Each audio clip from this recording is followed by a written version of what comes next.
Les cousins Duke, de véritables broyeurs de voitures.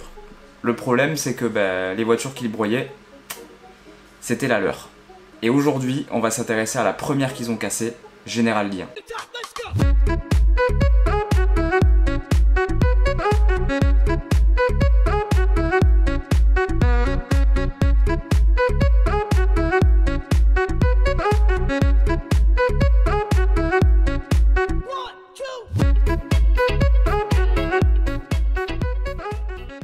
Bonjour et bienvenue sur Ben Auto. Aujourd'hui, je vous emmène dans le passé, aux États-Unis, en Géorgie. L'histoire commence donc en Géorgie, en octobre 1978. Warner Bros. Est sur place pour tourner une série qui va devenir culte dans le monde entier, The Duke of Hazzard, traduit en français par Shérif fais-moi peur. On est d'accord qu'aucun mot ne correspond, hein. Alors au départ, Warner Bros dispose en Géorgie de 3 General Lee qui ont été transférées par camion et qui avaient été repeintes avant le tournage dans les studios Warner en Californie. Les 3 voitures ont été nommées Lee 1, Lee 2 et Lee 3. Elles ont été étiquetées avec une petite étiquette noire qui était présente sur le tableau de bord à côté du numéro de châssis. Donc l'auto qui nous intéresse pour cet épisode, c'est Lee 1. À la base, c'est une Dodge Charger de 1969 qui a été commandée en teinte bronze léger, référence T3. Elle était dotée d'un V8 Big Block 383 et de la climatisation en option. Et son numéro de châssis, je vous l'affiche ici, je vais pas vous le lire parce que ça va être méga chiant quand même.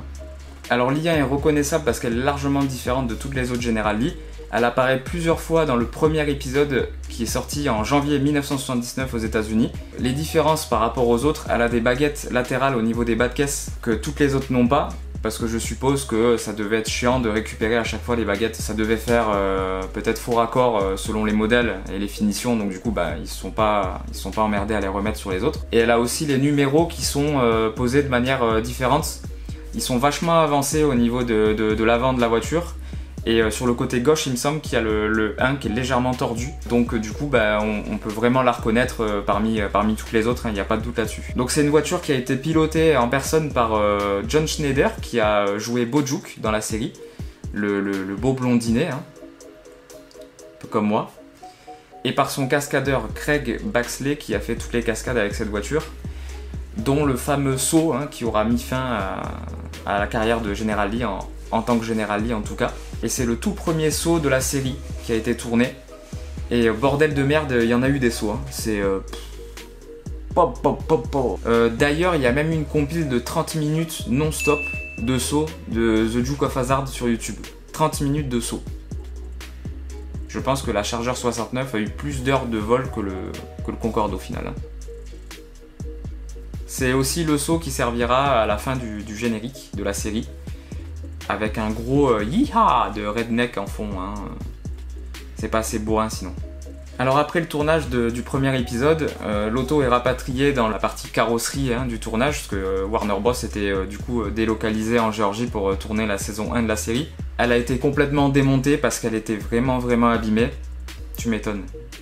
Donc ils ont récupéré toutes les pièces qui étaient récupérables pour faire d'autres General Lee, donc je suppose les portières, les ailes, les capots, tout ce qui n'avait pas été abîmé par le saut. Elle a été laissée à l'abandon jusqu'à ce que Warner Bros se rende compte qu'ils avaient déjà largement explosé le budget et qu'il fallait faire du recyclage.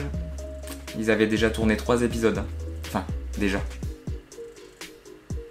Alors dans l'épisode 4 qui s'appelle Repo Man en anglais, l'accent est...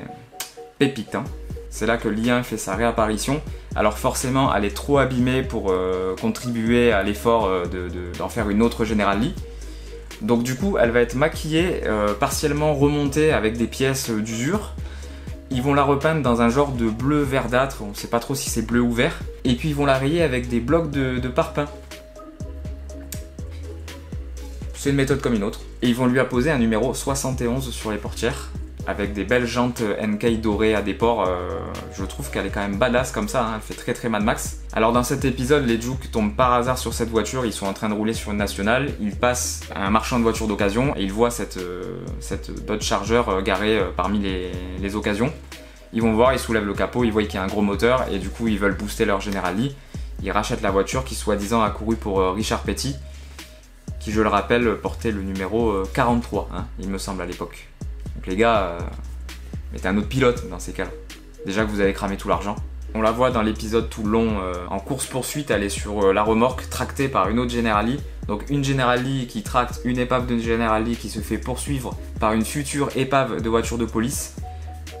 C'est une hécatombe cette série, c'est une hécatombe. Une fois que Warner Bros avait fini de tourner la saison 1 de Shérif Fais-moi peur, qui comporte 7 épisodes je crois, toute l'équipe est rentrée en Californie, mais ils n'ont pas rapatrié les épaves de voiture avec eux.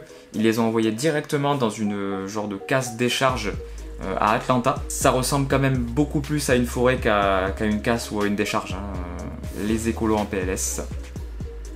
Donc du coup, en plus de l'I1, il y a d'autres General Lee qui ont servi pour la saison 1, qui sont entreposés dans cette casse, avec d'autres, une cinquantaine de voitures en tout ont été laissées par la production là-bas. Et c'est qu'en 2000 que 2 passionnés de la série arrivent à remettre le grappin sur l'I1. Alors je ne sais pas comment ils l'ont retrouvé. Ils ont peut-être dû faire toutes les forêts d'Atlanta pour tomber dessus, je sais pas. Mais en tout cas, la voiture était encore présente sur place et il restait aussi 2 voitures de police, identifiées Police 1 et Police 2. Donc on est sûr que ce sont les 2 premières voitures de police qui ont servi à la série. D'ailleurs c'est rigolo parce que l'une des 2 voitures de police est celle qui est sous General Lee 1 lors de son premier saut. Donc je trouve ça marrant. Les voitures ont été sauvées, ne vous inquiétez pas. Alors ce qui a sauvé General Lee 1, parce que toutes les autres General Lee ont été broyées. Dans la casse, en gros, il restait les 2 voitures de police, General Lee 1 et une chargeur de 68 qui avait servi de don de pièces. Ce qui a sauvé General Lee 1, c'est qu'en fait, ils ont mis un gros bloc de béton dans le coffre pour faire un lest lors du saut. Et vu que le béton ne peut pas être broyé, ça a littéralement sauvé la voiture. Donc c'est pour ça, en partie, qu'elle est encore parmi nous aujourd'hui.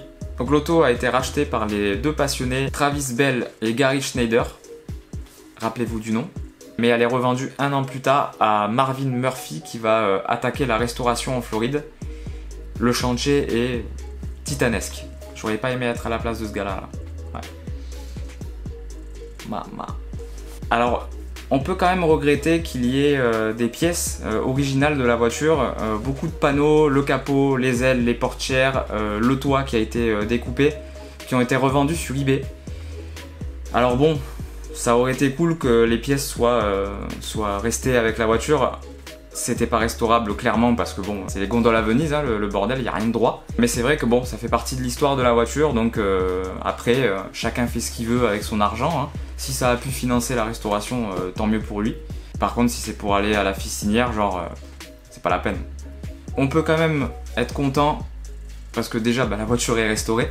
Elle est même très très bien restaurée. Elle a gardé son pare-brise d'origine. Pour la petite anecdote, il y a encore la fissure, on voit sur cette image, qui a été causée par le saut, donc ça c'est rigolo. Il y a encore le volant d'origine à l'intérieur, l'arceau avec les platines de fixation d'origine, et surtout il y a encore le big block d'origine qui correspond au numéro de série de la voiture, donc on peut dire que c'est une voiture qui est matching number quoi, hein. Jamais sucé. Alors Marvin Murphy en a profité quelques années, il a été beaucoup sur des rassemblements, notamment au Juke Fest qui est fait chaque année aux États-Unis, où chaque année, comme si c'était pas suffisant, ils refont un saut avec une Charger, hein, donc chaque année vous pouvez en barrer une sur la liste. En 2012, l'I1 est vendu chez Barrett Jackson. C'est Bubba Watson, un golfeur professionnel, qui l'achète pour 110 000 $. Alors le prix, est-ce que c'est cohérent ou pas? Sachant que tu achètes un mythe de l'histoire automobile, un mythe de la télévision, mais tu achètes quand même un châssis bien plié, hein, on va pas se mentir. Donc bon... Alors en 2015, Bubba le golfeur, pas le rappeur, hein, a repeint le drapeau des Confédérés qui était sur le toit de General Lee 1 et l'a fait remplacer par un drapeau américain. Alors j'ai pas trouvé de photos sur internet, il n'y en a pas, et j'ai d'ailleurs pas de nouvelles de la voiture depuis 2015. Après 2015, il n'y a plus rien sur le net sur Lee 1. À l'époque, il avait fait un tweet, le golfeur, en signalant que les hommes étaient tous nés égaux, et que c'était pour ça qu'il avait repeint le drapeau des Confédérés sur le toit. Il n'y avait rien de raciste à la base dans la série quand ils ont mis le drapeau des Confédérés, c'est juste que le nom de la voiture fait un petit clin d'œil au General Lee qui était sudiste quoi, voilà. Alors en 2015, suite à ça, certains sites l'annoncent et l'affirment, il aurait fait don de la voiture à un musée en disant que ça faisait partie d'un mythe de la télé, donc du coup il voulait offrir cette voiture au musée, lequel, impossible de trouver, franchement, Je continuerai mes recherches après le tournage et je vous l'afficherai quelque part par là si j'arrive à trouver entre temps, et si ça s'affiche pas c'est que j'ai toujours pas trouvé. Cette vidéo est maintenant terminée, merci de l'avoir regardée. Moi j'ai pris beaucoup de plaisir en tout cas à faire ces recherches sur cette voiture. En plus j'adore cette série, c'est une série qui a bercé mon enfance, ça passait sur Comédie à l'époque. Si ce format vous plaît, dites-le moi en commentaire, j'ai d'autres épisodes à venir que je suis en train de préparer. Donc ça peut être sympa, peut-être d'en mettre une fois tous les mois, donc ça peut être une possibilité. Si c'est pas le cas, je vous le demande tout le temps à chaque vidéo, mais c'est hyper important, abonnez-vous, c'est complètement gratuit, ça mange pas de pain et moi ça m'aide beaucoup à faire du contenu qualitatif.